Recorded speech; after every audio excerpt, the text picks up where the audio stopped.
મારું નામ કુલદીપસિંહ ચૌહાણ છે। હું 3 ખૂણિયા ખુશી ગાંઠિયા તરીકે મારે એક દુકાન છે, ત્યાં હું ગુજરાન ચલાવું છું। જે રાત્રે હમણાં ટૂંક સમયથી પોલીસ તંત્ર જે 10:30 વાગે બધું બંધ કરાવે છે, તો અમારી માગણી એટલી છે કે અમને ધંધો કરવા દો, થોડોક ટાઈમ વધારો। અમે એમ નથી કહેતા કે આખી રાત ચાલુ રાખીએ, અમને એક વાગ્યા સુધી કે 2 વાગ્યા સુધીનો ધંધો કરવા દો, જેથી કરીને અમારો ધંધો રોજગાર ચલાવી। અને જો આ બંધ કરાવે છે એના નુકસાન છે, જેમાં કરીને કે ગુજરાન અમુકનું રોજગાર છૂટી ગયા છે, અમુક માણસો છૂટા થઈ ગયા છે। અમે ઘણા માણસો હેરાન થાય છે, રાત્રે બધા નીકળે છે ત્યાંથી, વેકેશનનો સમય છે તેથી માણસો બધા હેરાન થઈ છે, બધું બંધ હોય છે।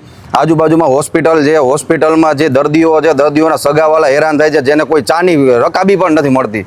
અમારે કાંઈ જાજી માંગણી નથી, બસ અમને 2 કલાકનો સમય વધારી દો, અમારે એટલું જ જોઈએ છે। અમારે બીજું કાંઈ ગોંડલમાં જોતું નથી, અમારે બસ શાંતિ ધંધો કરવો છે અને અમારે ધંધો કરવા રાજી છીએ। નહીં સ્વીકારવામાં આવે તો શું કરશો?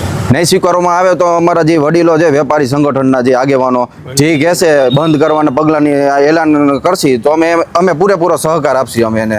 અમારી માંગણી કાંઈ વધારે નથી, અમારે ખાલી 2 કલાકનો સમય આપો, બસ બીજું અમારે કાંઈ જોતું નથી।